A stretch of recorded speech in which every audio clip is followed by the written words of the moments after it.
El Gobierno del Estado de Baja California, a través de la Secretaría de Cultura y el Instituto de Servicios Culturales de Baja California, les damos la más cordial bienvenida a la presentación del libro Tres Historias, por el autor J. Jesús Jáuregui Rodríguez.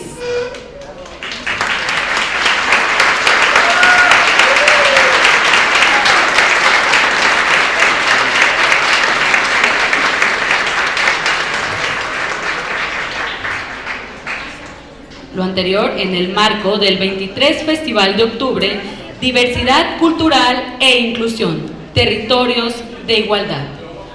Para dar inicio, presentamos a quienes nos acompañan amablemente en Presidium el día de hoy. La presidenta municipal del 25 Ayuntamiento de Mexicali, la maestra Norma Alicia Bustamante Martínez.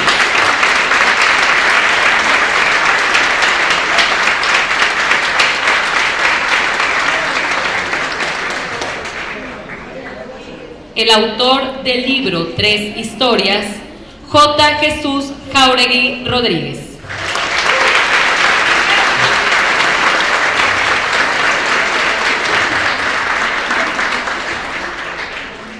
A continuación tendremos comentarios de la obra por parte de la maestra Norma Bustamante.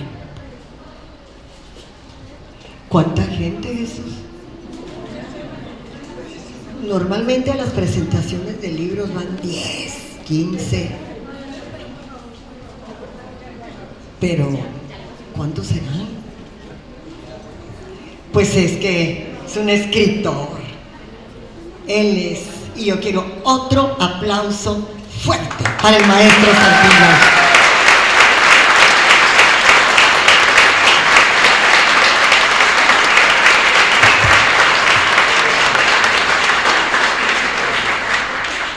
Pues cuando supe que iba a estar aquí con el maestro Santillán, le dije que a usted, pues que quería verlo para echar una platicada. ¿Y qué platicada?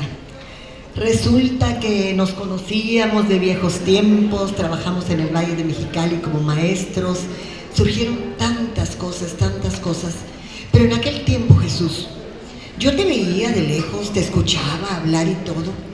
Pero esa mañana que estuvimos platicando, empiezas a hablar, a platicar, que aún antes de haber leído el libro yo sabía con lo que nos íbamos a encontrar. Una narrativa extraordinaria. Leer el libro es como escucharlo, como vivir las tres historias que están aquí en este libro que se llama así, Tres Historias. Vamos a llegar al libro, pero probablemente mucha gente te conoce y otras quizás no. De Nochistlán de Mejía, cuéntame tu niñez de Valero, trompos, canicas, iglesia, cuéntame un poquito de eso. ¿Cómo no? Con muchísimo gusto. Yo nací en un pueblo del estado de Zacatecas que se llama Nochistlán de Mejía, que fue la primera Guadalajara. Y si me permiten, quiero compartir, porque a lo mejor muchísimos veo personas muy cultas aquí, cosa que me enorgullece. Ya lo saben, pero no está por demás decir que Guadalajara cambió 4 veces de sitio. La primera Guadalajara fue fundada en el año de 1532 por don Juan de Oñate, por mandato de don Nuño Beltrán de Guzmán, que era nativo de Guadalajara, España. Pero no subsistió la fundación ahí debido a que lo belicoso de los indios cascales no lo permitieron. Y pronto cambió de sitio y fue llevada a la actual Tonalá. Ahí, por falta de agua, duró muy poco tiempo y fue trasladada a Tlacotán, para luego finalmente, después de 10 años, llegar a su fundación total en el año de 1542. Es decir, Guadalajara fue itinerante durante 10 años. Actualmente se encuentra en el Valle de Atemajac, que es su sitio. Yo nací, tuve la fortuna de nacer en este pueblo que, como todos los pueblos, están llenos de tradiciones, de historias, de leyendas, de cuentos que escuchamos en la niñez y de tantas cosas que hacen, que verdaderamente enriquecen a nuestro suelo mexicano. Y mi niñez fue una niñez muy feliz.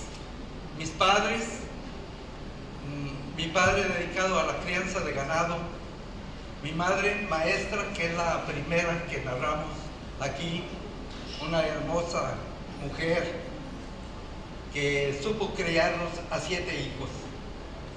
Y como todos los niños me crié, bien lo dice normal, entre trompos, canicas y todos los juegos propios de los niños. Pero yo quisiera decir cómo nacieron estas 3 historias. Sí, pero todavía no, porque me estás dejando en la niñez. Pero luego pasa el tiempo, estudias, hay algo muy importante que yo quiero mencionar. Pues tú de Zacatecas, ¿no? Del sur de Zacatecas, Nochistlán de Mejía, que además ha sido cuna de héroes, pensadores, escritores, etcétera, etcétera. Pues vienen los estudios, la normal, la escuela, pero luego, ¿cómo es que se junta Zacatecas con Jalisco? Ya sabes de qué estoy hablando. Sí. ¿Es cuando te vas a estudiar la normal superior? Sí, no, primeramente cursé mi escuela primaria y mi escuela secundaria. Cursé mi primaria y mi secundaria en mi pueblo, y entonces era suficiente los estudios de secundaria para ingresar a la normal. Y efectivamente, siendo parte del sur de Zacatecas, todos los pueblos circunvecinos son de Jalisco, todos.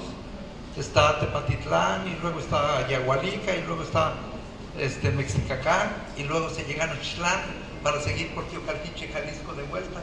Es un pueblo metido en los altos de Jalisco.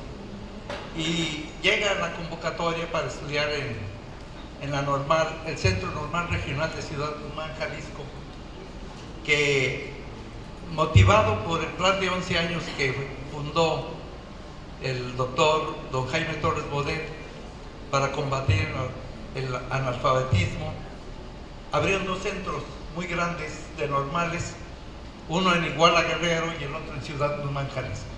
Se comentaba que estos centros fueron estratégicamente situados porque, por ejemplo, en Ciudad Guzmán, Jalisco, una población de costumbres muy arraigadas, donde el fanatismo reinaba en todo su apogeo. Yo recuerdo, por ejemplo, que el primer año que salimos a conmemorar el aniversario de la Revolución Mexicana, el 20 de noviembre, con antorchas, la gente se alarmó a tal grado que echaron las campanas al vuelo porque los comunistas íbamos a incendiar la iglesia. Y era un desfile de escuela, pero nos confundieron con los comunistas y nos tachó siempre la población. Hasta allá estaba el fanatismo de la gente de Ciudad Guzmán.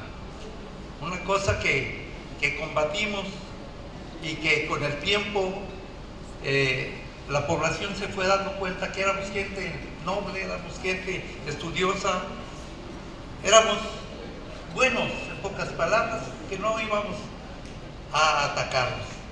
Y ahí cursé mi escuela normal, 3 años, salí, y como todo maestro rural me fui a trabajar al norte de Jalisco, en un lugar que se llama Encarnación de Díaz, La Chona. Ahí trabajé 2 años, pero ya mi familia estaba aquí en Mexicali. Yo quería regresar al seno familiar. Ya tenía 5 años fuera de mi familia y quería regresar con mis padres, con mis hermanos, básicamente. Llego a Mexicali, pero no me dejan en Mexicali. Me mandan a laborar a la ciudad de Tijuana.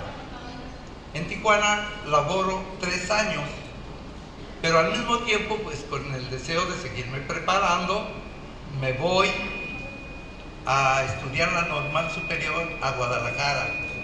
Y entonces ahí tuve la fortuna de conocer a mi esposo. Ahí quería llegar, Antonia, pero le daba muchas vueltas.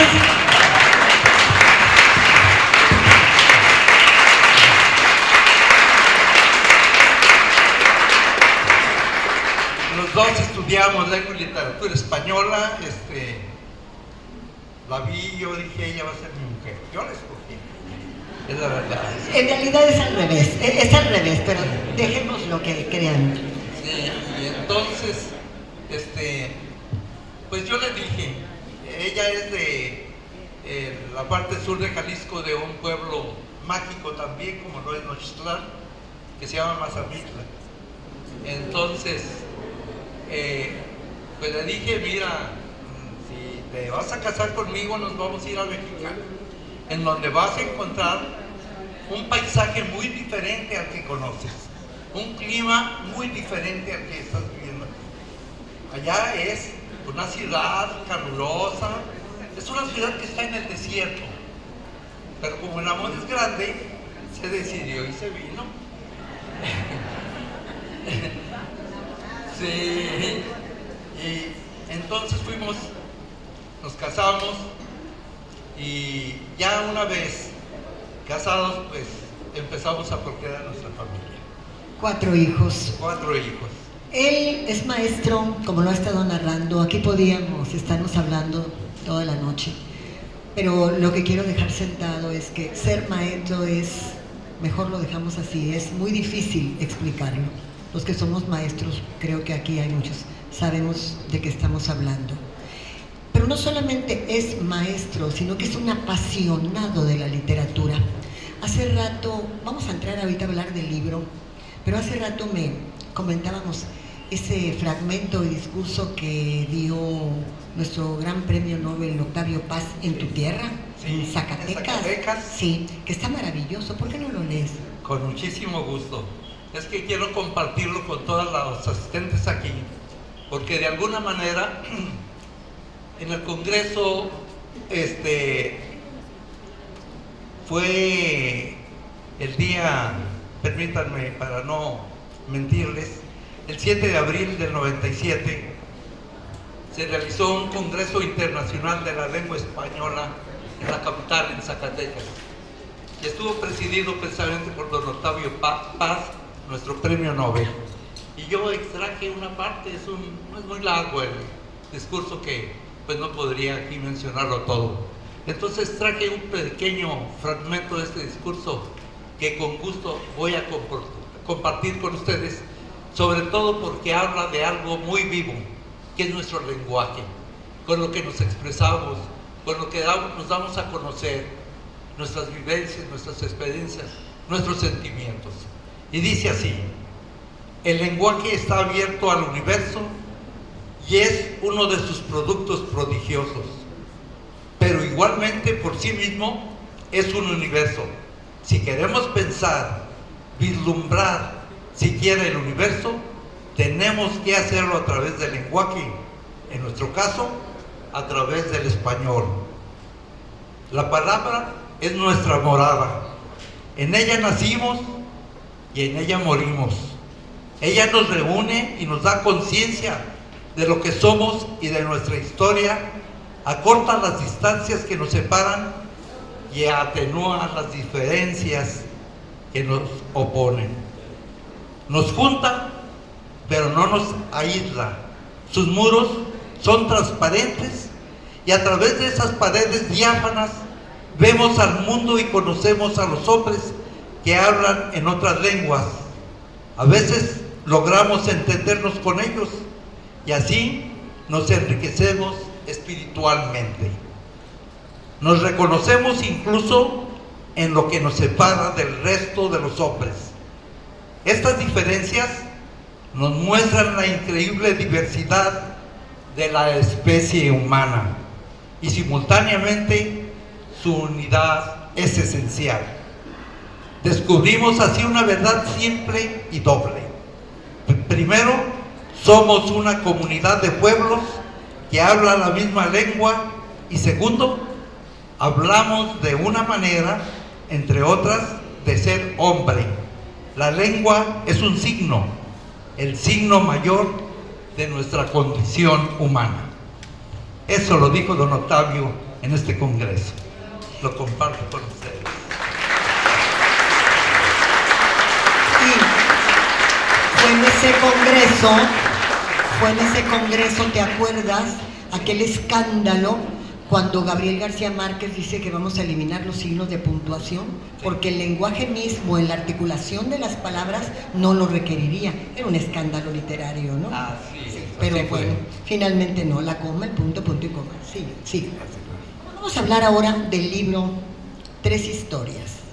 Tres historias que suceden en épocas diferentes, entre el 30 y el 50. Tres historias distintas, diferentes, que yo ya las he leído 2 veces y me conmueve. El lenguaje de Jesús es un lenguaje que te lleva al escenario, que te conduce a las emociones de los personajes y que puedes sentir, porque yo lo sentí, ira, frustración, rabia.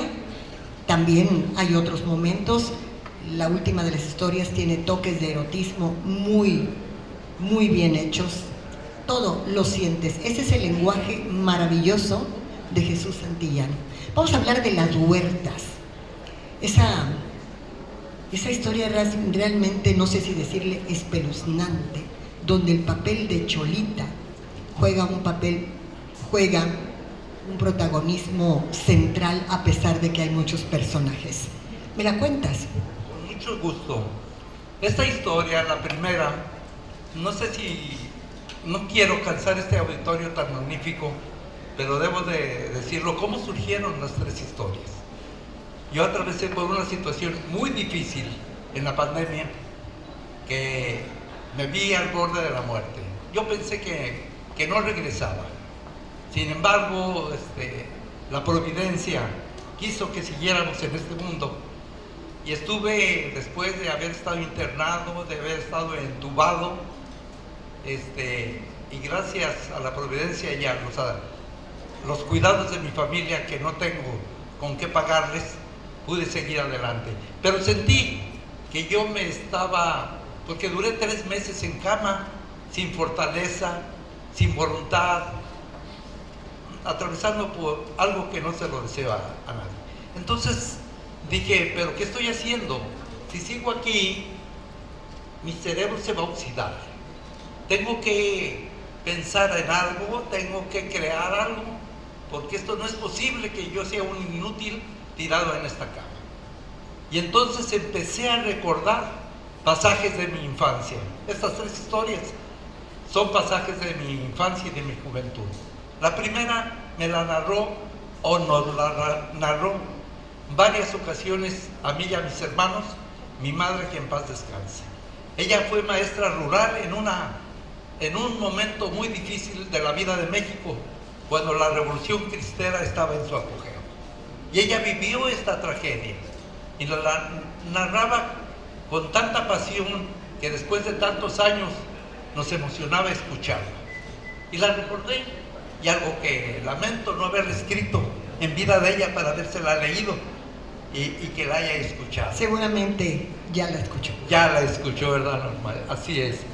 Y entonces ella, como maestra rural, ahí lo relato en la historia,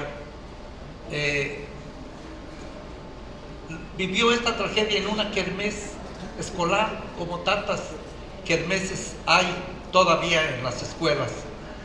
Pero esta kermés era en un rancho, en una comunidad de no más de 400, 500 gentes. Y entonces, cuando se da este suceso, provocado precisamente por unos fascinerosos que, llenos de coraje, intentan boicotear esta kermés, acuden al pueblo. El pueblo tenía en ese tiempo un regimiento. Vivió mucho tiempo un personaje que aparece en la historia de México, que es Maximino Ávila Camacho, hermano de un presidente, don Manuel Ávila Camacho. Y ahí estaba acantonado en ese pueblo. Entonces dicen que en la comunidad de las Huertas hay un grupo de rebeldes, hay un grupo de fascinerosos que van a tomar la plaza de Nochitlán. y engañados acude el ejército, pensando en que efectivamente había un grupo de cristeros. No había tal cosa. Eran los padres de familia que, como ahí relato, estaban disfrutando de la fiesta. Lo primero que hace es apagar las luces, que eran lámparas de gasolina, que ahí lo relato, que colgaban a lo largo y a lo ancho de la escuela. Y entonces se viene la catástrofe. Jesús. Sí. Pero a mí no me queda claro. Primeramente no querían prestar la escuela porque era para una kermés. Así es. Y pues bueno, finalmente edificio público lo vamos a prestar. Lo que se junta de la kermés va a ser para la escuela. Eso lo seguimos haciendo siempre. Así es. Entonces todo muy bien, una gran alegría.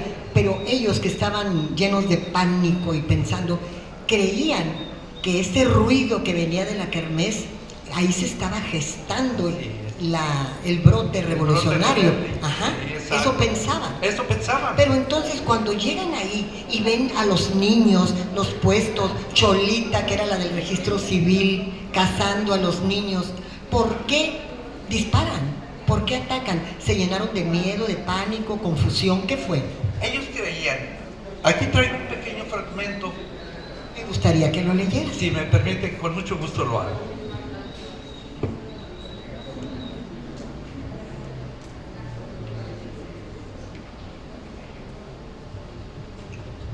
Gracias.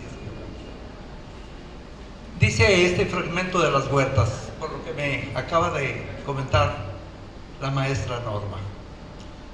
Formadas las unidades del ejército, el coronel ordenó: Teniente coronel Jorge Covarrubias, tome usted 60 efectivos y salga de inmediato a sofocar sin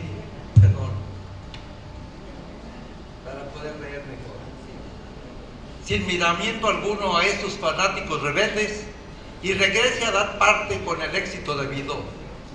Durante el trayecto de Nochixtlán a las huertas, el teniente iba maquinando su plan de ataque. Llevaba a su lado a la parca, que le iba aconsejando cómo ejecutarlo. El estruendo de la tropa al salir del pueblo había roto en aquel atardecer la monotonía de sus moradores, que se preguntaban qué estaba sucediendo. El camino pronto fue tragado por los cascos de los caballos y, llegando a las orillas del rancho, el coronel marcó un alto al pelotón para ordenar: captura a todos y muerte, agregó la parca, y todos lo escucharon en la voz del militar. Eran las 6:45 de la tarde de aquel fatídico 28 de diciembre. El día se había apagado por el último rayo del sol que había huido presurosamente. Llegaremos con sigilo, dijo el teniente, y rodearemos la escuela. Solo usted, Jiménez, con 20 hombres y yo, entraremos al plantel. Los cobijaba la sábana oscura del cielo. La luna, en cuarto menguante, se había ocultado entre los negros nubarrones, lo que presagiaba la tragedia por ocurrir. La parca, acercándose al oído del coronel, le susurró con suavidad: nadie vivo tenía al coronel como su instrumento. Al llegar a las puertas de la escuela, se sorprendieron de que nadie les impidiera el paso para llegar hasta allí y diera alguna alerta. Todo lo contrario. El resto del pelotón rodeó por fuera toda la escuela, y al entrar vieron solo una multitud donde reinaba la algarabía, el folclorio y la fiesta en todo su apogeo. El coronel dudó por un instante, pero de inmediato pensó que era un disfraz y que querían engañarlo.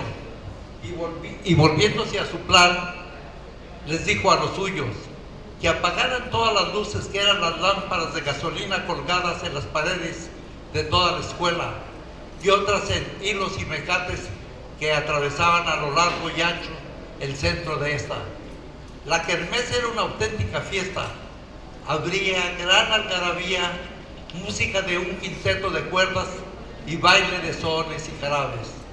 La señorita Cholita, encargada del registro civil, casaba a los niños novios y les daba consejos. Su mamá Pina, platicando plácidamente con doña Lula en un lugar apartado y sin mucho ruido de la kermés, y don Abraham, apostado en uno de los pilares de la escuela, no se había percatado todavía de la presencia de los militares, pero sintió, eso sí, rareza en el aire, que algo estaba pasando o podría pasar. El teniente estaba petrificado y no atinaba a coordinar sus pensamientos. Tenía la mente y la vista clavadas en aquella multitud, tratando de descubrir a algún hombre armado. Todo era en vano, no descubría nada. Parecía hipnotizada por una voz ladina de alguien que corría las cartas de la lotería. La cobija de los pobres, el sol, el que le cantó a San Pedro, el gallo, el defensor de la patria, el soldado. Y al escuchar esta última exclamación, gritó con voz potente: ¡fuego! Y entonces se abrieron las puertas del infierno. Estaba gritando la lotería, el soldado, y en esas puertas del infierno, Cholita, que estaba cantando la lotería, busca desesperadamente a su familia, le dicen que está bien, pero ella le ordena al teniente Covarrubias que baje la pistola. ¡Pare el fuego, pare el fuego! Finalmente hubo muertos, hubo heridos, pero lo más increíble, cuéntame, cuando después, en casa ya, Cholita va a verla, el teniente Covarrubias, a pedirle algo ignominioso. Sí, es que ocurre, y viene más adelante el relato, que ella, armada en una desesperación, le arrebata el arma al militar y lo desarma. Y le dice: mire, infeliz, si mi madre y mi hermano están muertos, con esta pistola lo voy a matar. Y el teniente, observando que tiene el arma muy bien tomada con las dos manos, siente que no puede arriesgarse a arrebatársela porque corre el riesgo de que la pistola se dispare. Cuando le notifican que su madre y su hermano están sanos y salvos, entonces avienta la pistola a los pies del militar y esta se dispara. Hecho esto, y pasado todos algunos otros más sucesos, está en su casa ya en Oxtlán, a donde acude el teniente para rogarle que por ninguna razón vaya a decir que ella lo había desarmado, y le dice: si usted declara que usted me desarmó, seré reo de muerte, puesto que me harán un consejo de guerra y seré fusilado. Finalmente la nobleza de la familia dice: no, despreocúpese, no va a ocurrir. Y luego viene el desenlace final de la historia. Las Huertas, el primer cuento de historias. Increíble, realmente. Ya las mujeres, desde entonces, digo, comercial que tenía que hacer.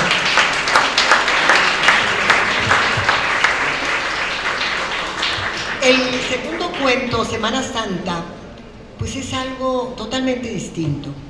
Y yo empiezo y leo, y todo tan lindo, todo tan bello, Merced con sus hijos, todos buenos, todo esto.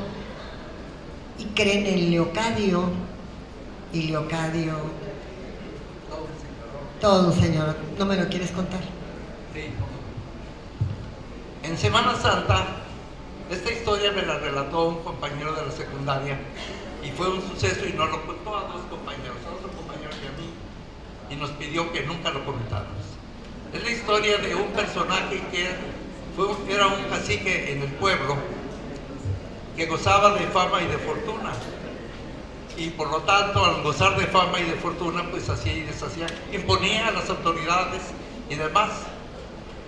Entonces él estaba emparentado con una familia de rancheros que a instancias de él le pide que se los lleve al pueblo para que estudien. Se lleva a su familia, el ranchero compra una vivienda en mal estado en el pueblo de las antiguas, y usted recordará que fueron dos revoluciones, la mexicana y la revolución cristera.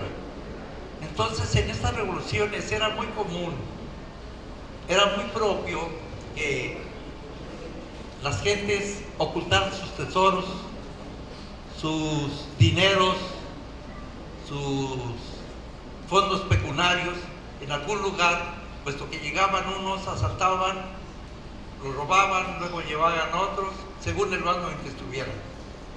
Y esto ocurrió que en esa casa que compraron en el pueblo, una casa vieja, derruida, la repararon, medio la repararon.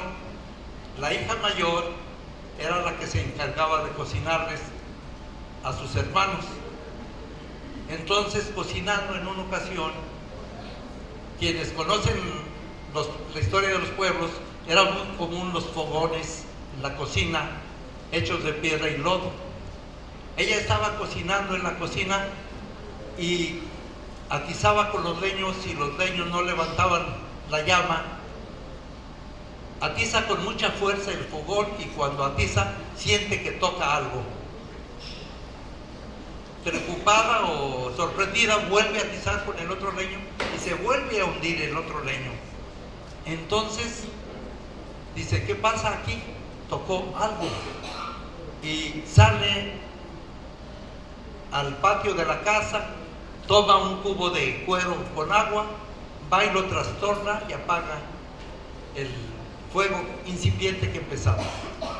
Entonces, cuando esto ocurre y ella se dio cuenta que había tocado algo, se da la tarea de destruir el fogón con un instrumento de labranza. Al descubrir esto, aparece un cántaro lleno de monedas de oro. Cuando lo golpea, cae sobre el fogón recién barrido una moneda de centenario, lo que indicaba que aquel cántaro estaba lleno de centenarios.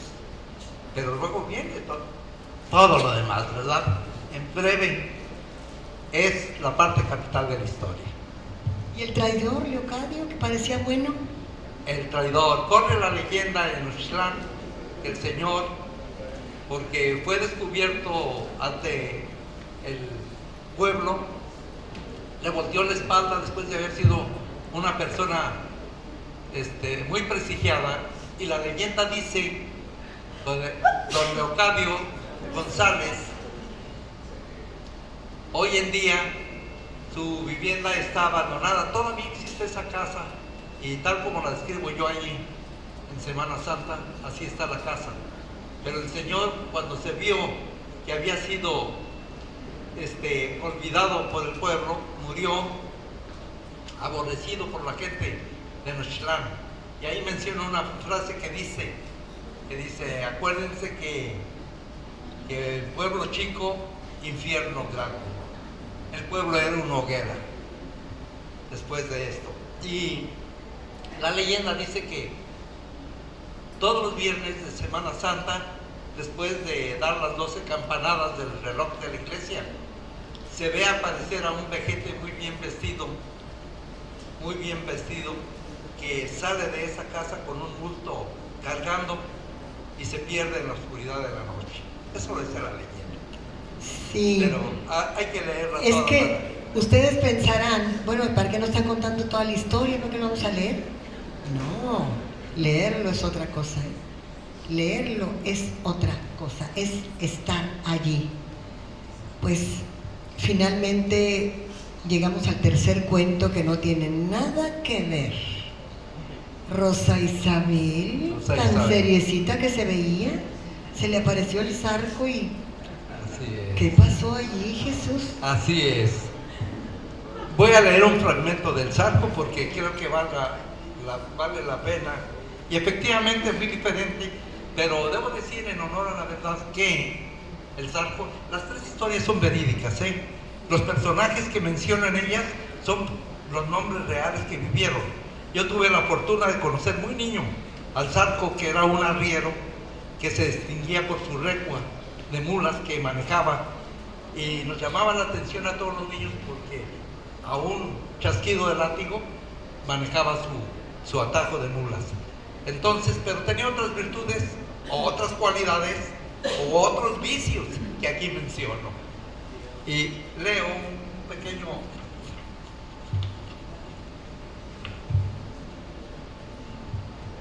Mayo Cajero tenía los ojos verdes que contrastaban con su piel, moreno de verde luna, razón por la cual le apodaban el Zarco. Su aspecto físico le daba cierto aire de un beduino del desierto.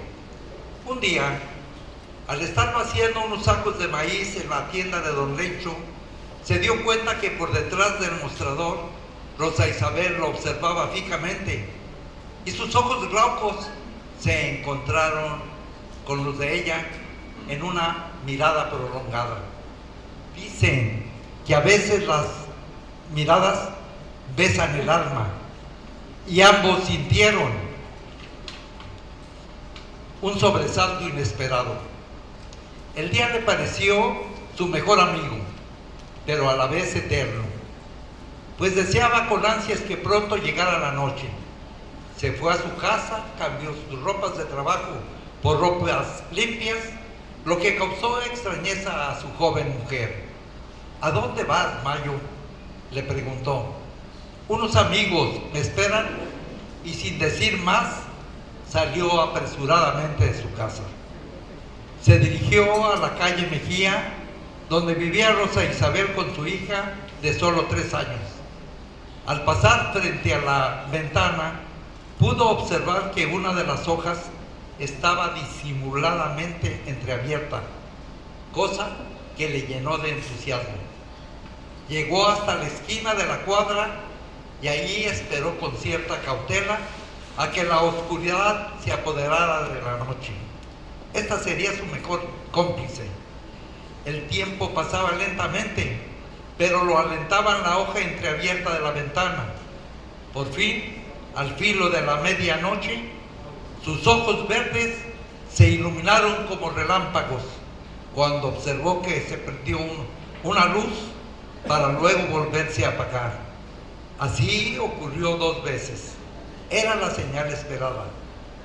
Cruzó la calle con cautela para luego irse muy despacio, pegado a las paredes de las casas. Así logró llegar hasta el medio barandal de la ventana. Dio con cierta emoción 3 ligeros toques con sus ásperos nudillos, y entonces surgió el milagro esperado. Sin ser vista, Rosa Isabel abrió completa la mitad de la ventana. El Zarco miró a su alrededor, cerciorándose de no tener testigos visibles. Dio un salto de gamo y pasó el medio barandal sin siquiera tocarlo. De inmediato se introdujo hasta el centro de la habitación de Rosa Isabel.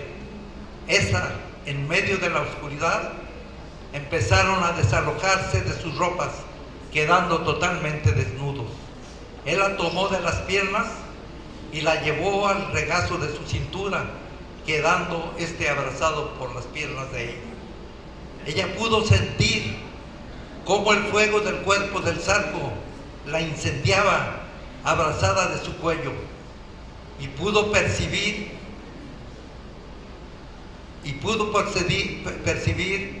su olor a campo, a espiga de maíz, a hierba de campo.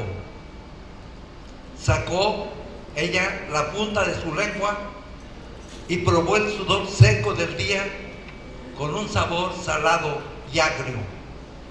Y entonces se hicieron uno en medio de aquella oscuridad. Ardieron como una tea en llamas.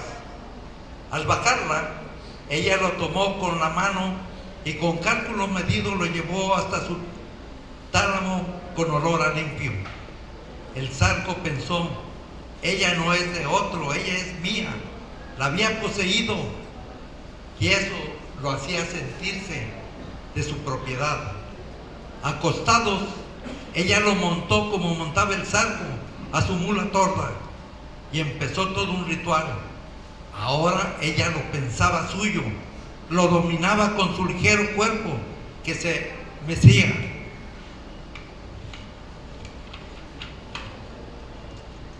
Con gemidos que iban en crecimiento hasta llegar al alarido, que era fiel centinela. Espera la medianoche, apaciguando sus ansias con tragos de mezcal o de tequila. A pesar de los cuidados que la tenían ahogado por las manos rudas del saco, al tiempo en que ambos volcaban su pasión contenida. Jesús, no aplaudan.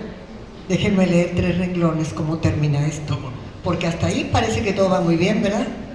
No. Luego pasan un montón de cosas, regresa con el marido y termina el cuento. Ella simuló que dormía, reclinada en el pecho del hombre equivocado, al que jamás amaría como amó al zarco.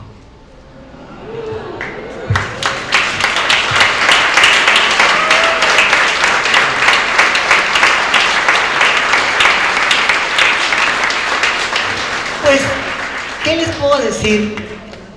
Él es Jesús, sí, Él es Jesús, ese niño que corría y que después se hizo maestro y que después caminó por los caminos de la literatura y que ahora está aquí con este libro, 3 historias, el maestro Jesús Jáuregui Rodríguez. No leerlo no se lo perdonarán nunca. Es realmente un placer, una delicia, estos 3 estilos de literatura totalmente distintos, diferentes, vivos, absolutamente vivos, como vivo y fuerte está el Maestro Jesús. Muchas gracias.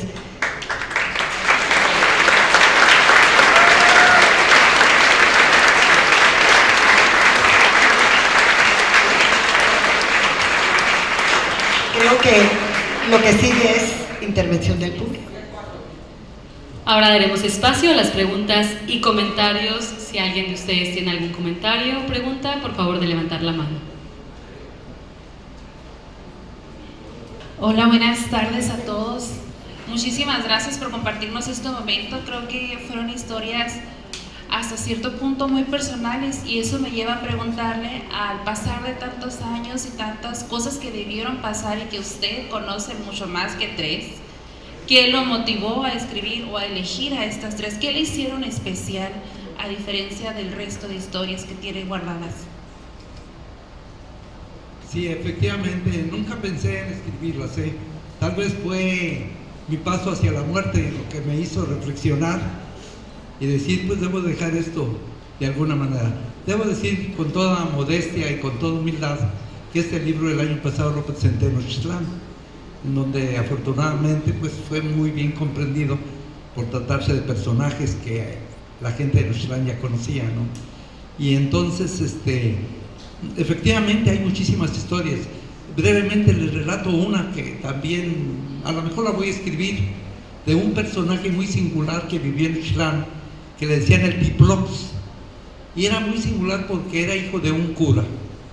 Y entonces él, a la muerte del cura, el cura tenía una biblioteca bastante amplia de literatura de medicina, y a la muerte él se puso a leer la literatura de su padre y vivía con su hermana, a la cual mancilló y la dejó embarazada. Entonces, verídico esto que estoy contando. Y entonces cuando eso ocurre, él, conociendo los libros de medicina de su padre, la momifica y la entierra en el corral de su casa. Y pues la gente extrañada que dejaron de verla.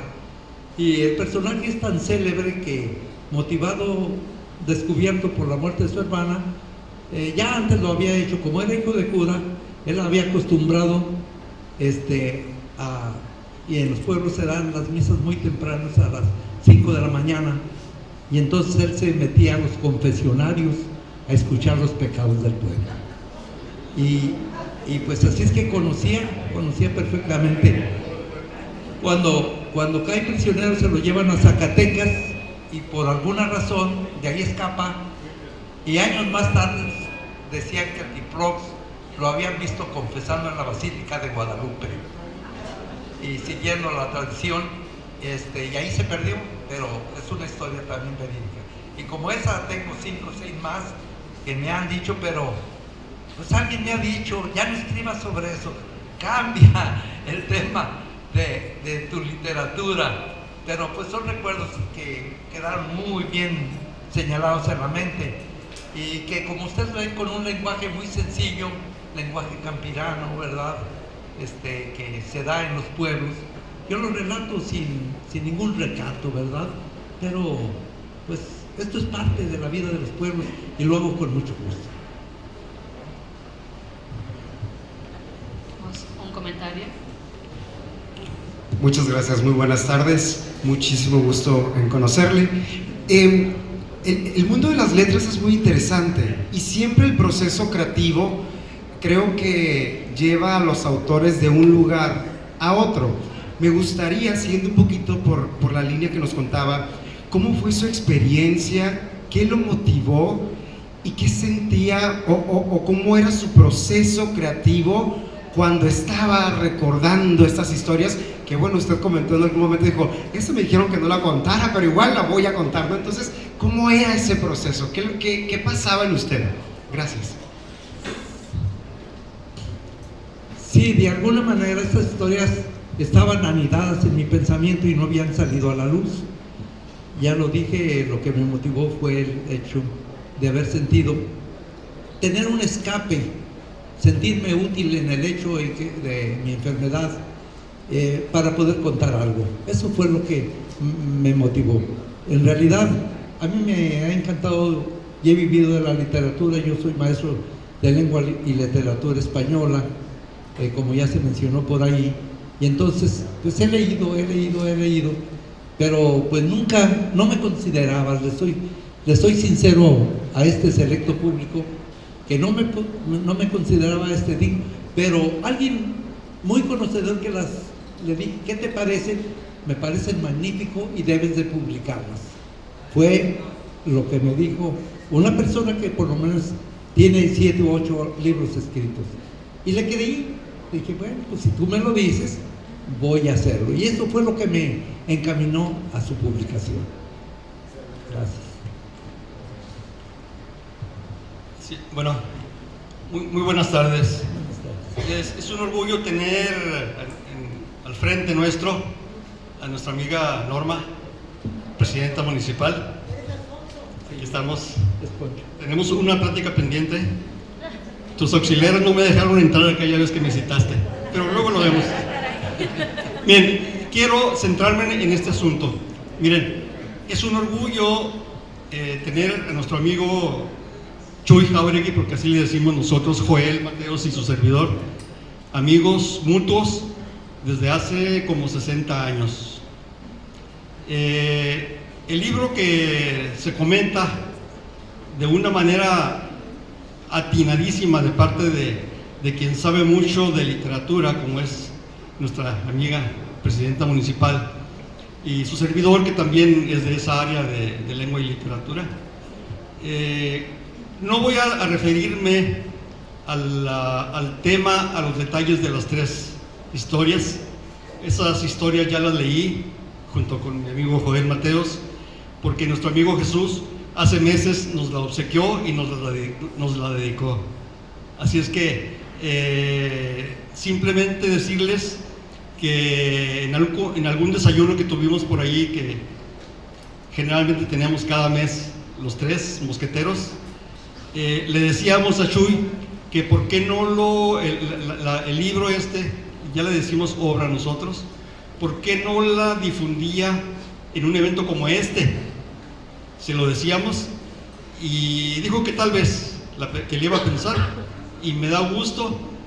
No sé si fue por nuestro consejo o por decisión propia, pero lo importante es que aquí está la obra, y estoy viendo repleto este escenario, este espacio, y esto me hace evocar a otros grandes literatos, guardando las proporciones: Juan José Arriola, Agustín Yáñez, Al filo del agua, no se diga de Octavio Paz, que en alguna entrevista algún periodista le preguntó, ¿qué opina? Era un sabio, ese señor Paz era un, Octavio Paz, un señorón de la literatura y de la diplomacia, que sí que opinaba de que la gente jamás muriera.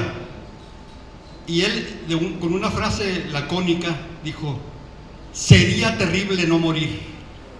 Con eso le mató el gallo a la pregunta que le hicieron. Así es que, estimado público, queremos felicitar a nuestro amigo Jesús Jauregui y a su familia y decirles que también estuvimos pendientes cuando estuvo él en cama y que comentábamos telefónicamente con su señora esposa que los milagros ocurrían y que iba a ocurrir un milagro y que Jesús iba a despertar. Gracias. Y aquí está, vivito y coleando. Gracias. Gracias.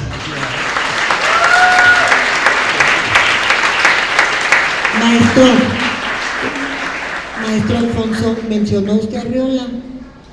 Pues fíjese que yo me iría también por el Diosero de Rojas González. Tiene una gran similitud el estilo de literatura y acabaría terminando lo que usted dijo, que a veces no valoramos lo que tenemos en casa. Tenemos a los grandes de la literatura de allá, pero el maestro Jauregui Rodríguez, pues es ya, como quien dice, cachanilla, y tiene precisamente el estilo de esos grandes escritores mexicanos. ¿Verdad, Pocho? Así es. Pues muy buenas tardes. Tengo frente a mí a dos grandes de la literatura y quiero hacer un pequeño comentario. Conozco a Jauregui porque así le decíamos de hace muchos años. ¿Qué les quisiera decir? ¿Que más de 50 Jauregui? Muchos. Vamos a ser muy honestos. Pero siempre él muy amigo de mi hermano y yo, pues éramos compañeros en la normal. Conocíamos muy bien todas las aventuras que tenían mi hermano y su compañero, pero aventuras de chamacos buenos, ¿no? Así como... Y ahora, yo leí hace mucho tiempo y las comparaciones no son buenas. Yo leí hace mucho tiempo Crónica de una muerte anunciada y yo me acuerdo que pasaba las hojas y no quería que se terminara y no quería que se terminara. Finalmente pues fue un librito que me lo eché en ese rato. Y ahorita he estado en lo mismo, he sentido lo mismo. No te quiero decir que híjola, pero sí, ahí me atrapaban las historias. Yo estaba ahí también, aunque no lo crean, ahí estaba. Entonces, sí, valió la pena venir. Y como siempre, pues amigos, a veces no coincidíamos, y que era la mayoría de las veces, no coincidíamos políticamente, pero eso no era obstáculo para que en los viajes fuéramos muy buenos compañeros de amistad, en verdad, sincera, de esos años que teníamos 17, 18, a lo mejor 20 años. Pasaron los años y seguimos siendo amigos, con mucho respeto, sí lo respeto, en verdad. Y ahora creo que más, porque pues es ya todo un literato, en verdad, que puede ir a competir con los otros, como dice Norma. También ella sabe mucho de esto y la admiro también por lo mismo. Y va a poner en alto el nombre de México, porque esa narrativa es la narrativa que nosotros también llevamos dentro, que la vemos, que la hacemos, que la vivimos, que nos duele, que etcétera, cuántas cosas más. Felicidades, en verdad, me da mucho gusto, mucho, mucho. Y a ustedes gracias por esperarme que saliera esto de aquí. Muchas gracias.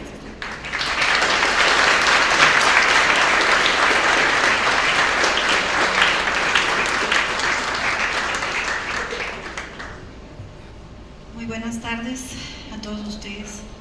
Está lleno, total, qué gusto de verdad que haya personas que les guste todo esto, la literatura, la poesía, escritores que hay muy valiosos aquí en Baja California. Y estoy muy complacida, muy contenta por la invitación que me hizo nuestra presidenta, Normita.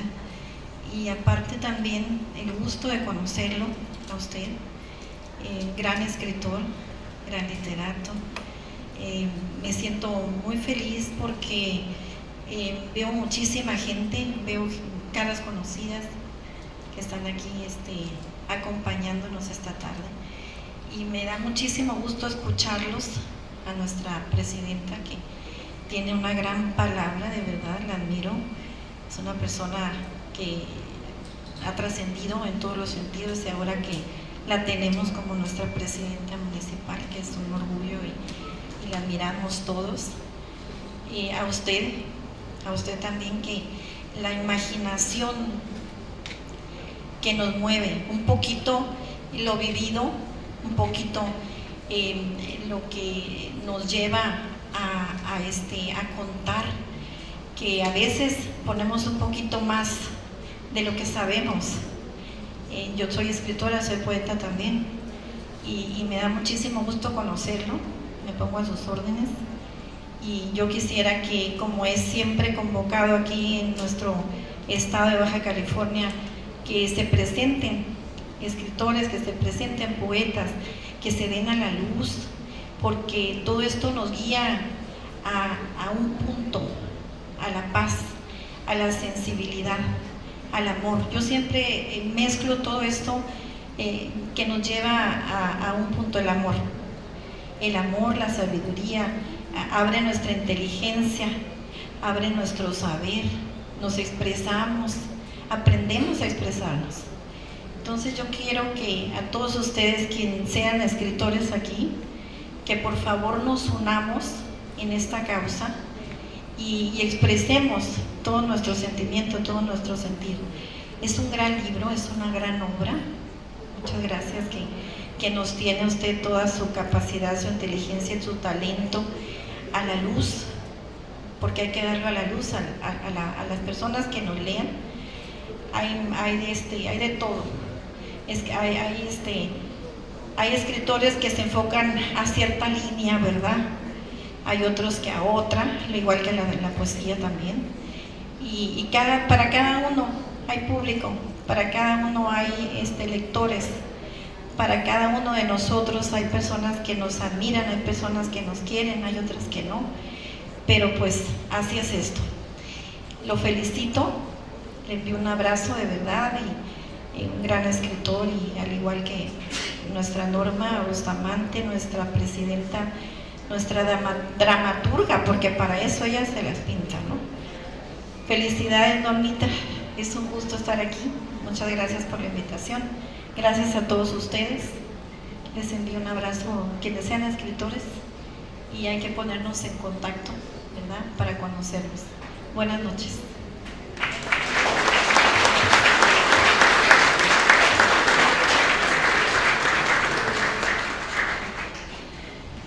Muy buenas tardes, o casi noches ya. Buenas noches a todos. Quisiera ser yo breve y más que nada hacer una reflexión más personal. Quienes hemos nacido en una casa de maestros, hemos tenido una infancia y un desarrollo y una adultez diferente. Hemos vivido experiencias a través de la voz y de los ojos de un maestro. Nuestra infancia y nuestras vivencias fueron diferentes. Los viajes siempre fueron a un lugar histórico y conocimos las paredes del lugar en donde se dieron los hechos. Y siempre llevábamos a un maestro atrás que nos iba explicando la historia de nuestro país. Creo que los maestros son cosechadores de las historias de México que nadie más conoce. Las que no están en los libros oficiales, las que se sienten, las que se viven. Y el que en esta ocasión el maestro Jáuregui las plasme en un libro, nos permite tener ese conocimiento, traer esos sentimientos también. Y él decía que lo había motivado el estar en un lecho. También pienso que cuando estas historias quedan en un libro, quedan en las páginas, el autor se vuelve inmortal. Hoy el maestro Jáuregui es inmortal y yo le pediría que siguiera contándonos esas historias que nos hacen vivir y que nos hacen viajar y que nos hacen sentir. Le agradezco la invitación y profundamente le agradezco este regalo que nos hace a través de su libro. Muchas gracias.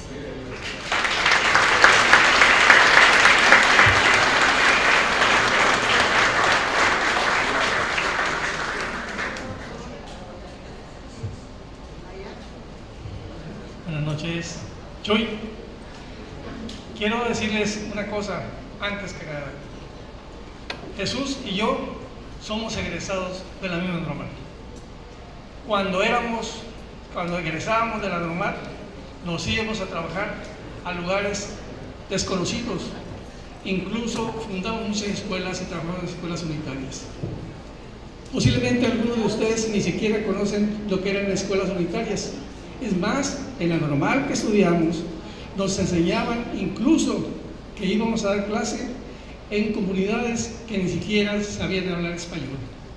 Nos enseñaban incluso a hacer, discúlpenme, pero nos enseñaban a hacer hasta brillantina para pintarnos, ¿sí? Nos enseñaban a hacer tantas cosas que gracias a esa enseñanza que nos dieron en la normal, somos gente que de alguna manera hicimos algo para nuestros pueblos y los ranchos, porque así le llamábamos, donde fuimos a hacer la cuestión educativa. Ahora, Chuy, creo que te faltó decir todas las cosas, ¿sí? Es más, podías plasmarlas en tu siguiente libro. Pero fíjense una cosa también, que estamos los maestros que nos están valorando por lo que hemos hecho en nuestro tiempo. Ojalá leyeran ustedes una historia, leyeran la historia de cómo se fundaron los centros regionales, tanto el de Iguala como el de Ciudad Guzmán. ¿Para qué? Para que pudieran ustedes sacar algo de lo positivo que hicieron los maestros que nos dieron clase, para plasmarlo en la cuestión educativa que se debe estar enseñando ahorita. Dejen ustedes la politiquería y todo lo demás, váyanse al meollo del asunto para ver cómo podemos todos nosotros, ¿sí?, hacer algo por nuestro país, empezando por Mexicali, Baja California. Y en ese momento ustedes se darán cuenta de algo que no ha plasmado Jesús en la historia, pero léanlo ustedes de veras, vean ustedes la historia y para que vean lo que nos está faltando hacer por la educación en nuestro país. Chuy, muchas felicidades.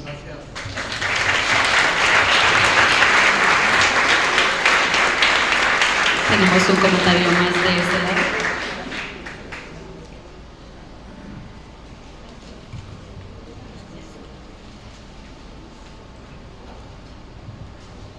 Muy buenas noches.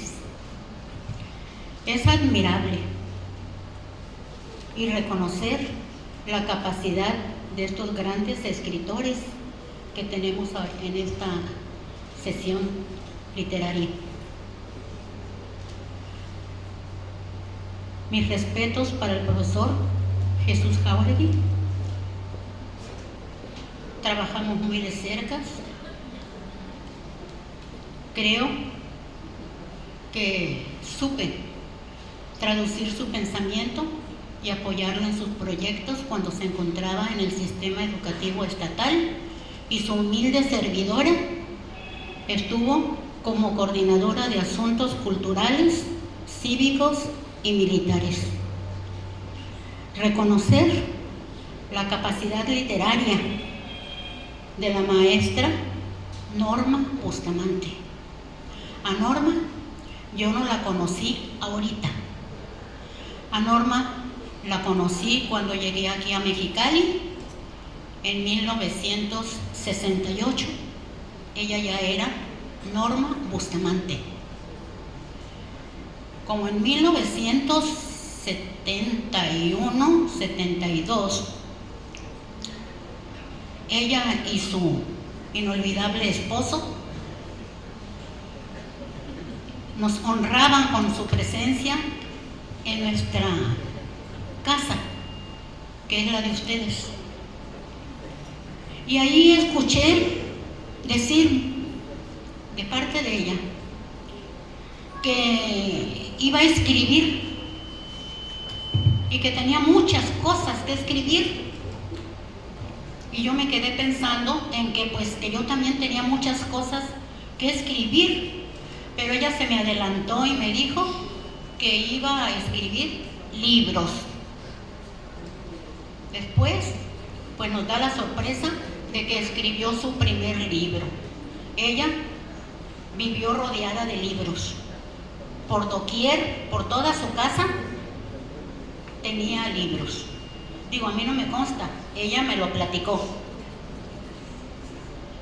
que tenía libros por doquier, porque le gustaba mucho leer, e indudablemente es una persona con una capacidad creativa increíble, increíble, porque es fantástica su imaginación. Profesor Jesús Jauregui, mi reconocimiento personal a su persona.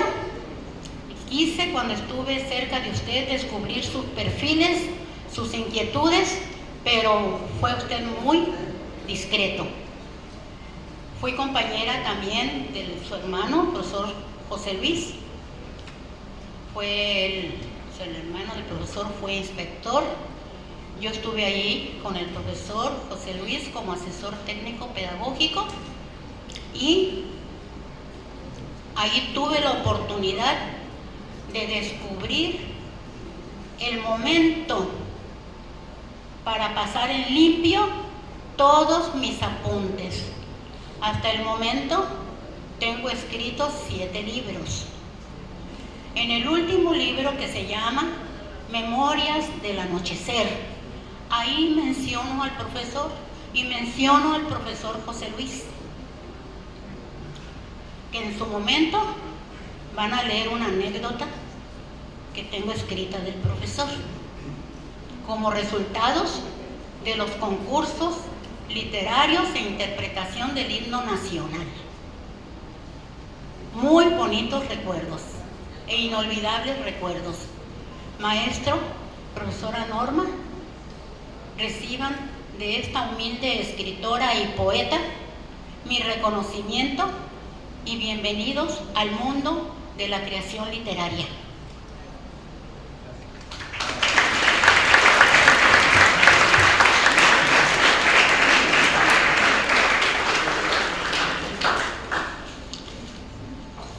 Maestro Jauregui, maestra Norma, agradecerles por estos relatos.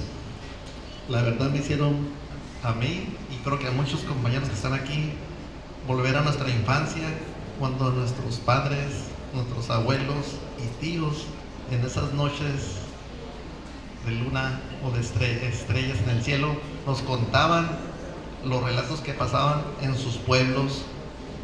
La verdad me hicieron volver a mi niñez. Felicidades. Tenemos un comentario más.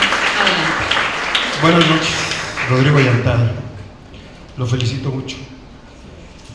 Hay 2 hábitos que no podemos permitirnos perder: el hábito de la lectura y el hábito de la escritura manuscrita.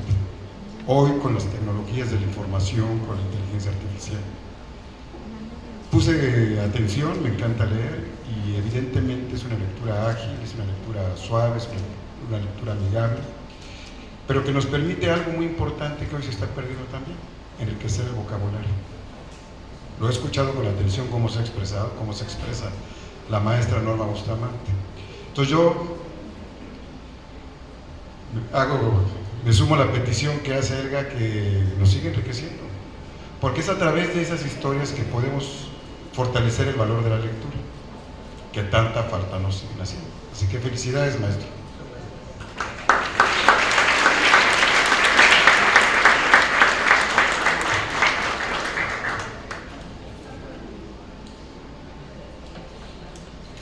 Un último comentario, pasamos el micrófono.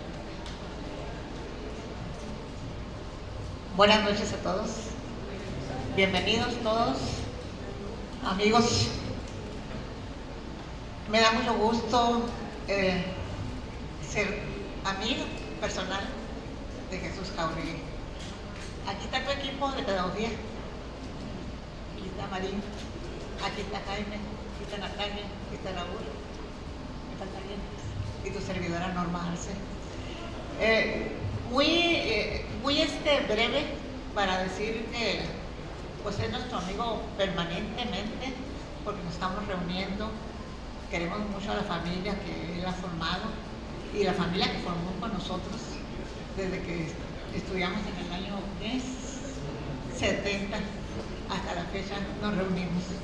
Muy agradecida con la vida por tener estos personajes, a cada uno de ellos, muy enriquecedores cada que nos reunimos y somos muy felices. Felicitamos a la familia de Jauregui, a todos en general, y todos somos maestros.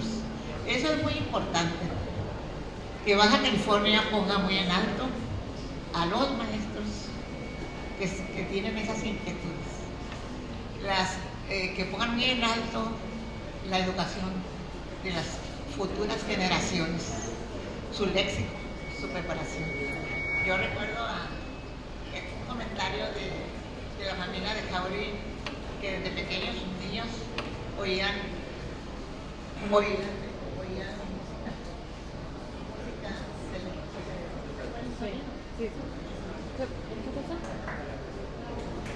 Ahorita pasamos otro.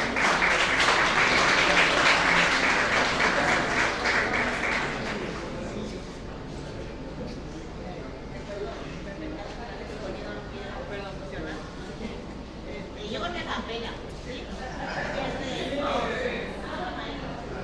Cuidado, pero que estamos. Ponían oír música clásica desde pequeños y se nos hacía grandioso que se preocuparan todos los padres por la educación. ¿Qué hacer hoy en día con esos jóvenes que han perdido el léxico, que se han formalizado cosas mundanas del vocabulario? Pues eso nomás es para reflexionar, pero especialmente un abrazo a Jesús. Nosotros le decimos Jauregui, siempre le hemos dicho Jauregui. Un abrazo, un aplauso, es un caballerón.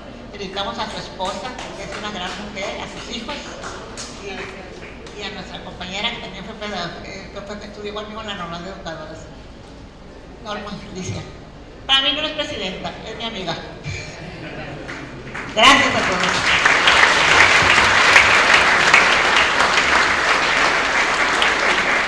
Agradecemos todos y cada uno de los comentarios realizados el día de hoy. También tenemos un agradecimiento especial.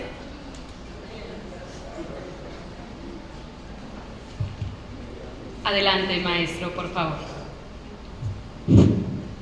Bien, con la venia de nuestra presentadora, porque sé que esta sesión se ha prolongado un poquito, pero yo no quiero retirarme sin mencionar 2 o 3 pequeños detalles.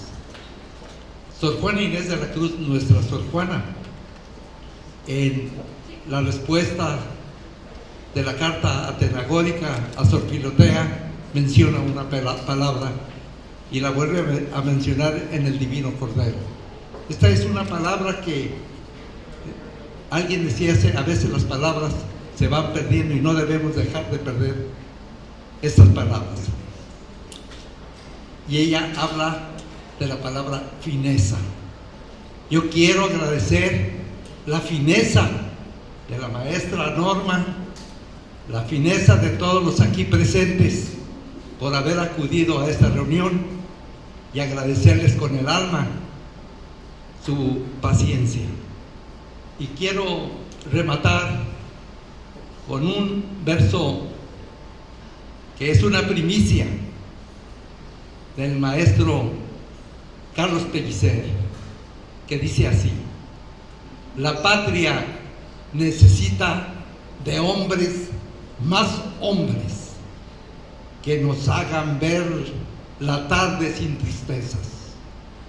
Hay tanto y lo que hay es para tan pocos. Se olvidan que la patria es para todos.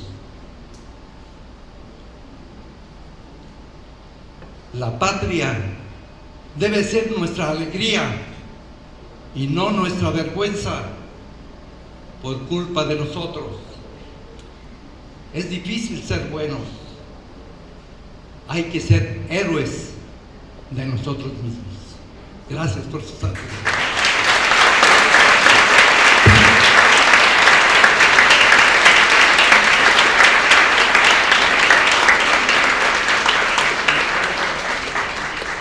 Gracias al autor por estas palabras. Tenemos un agradecimiento especial también para los alumnos del Club de Lectura de CONALEP Ejido Puebla. Gracias por su presencia.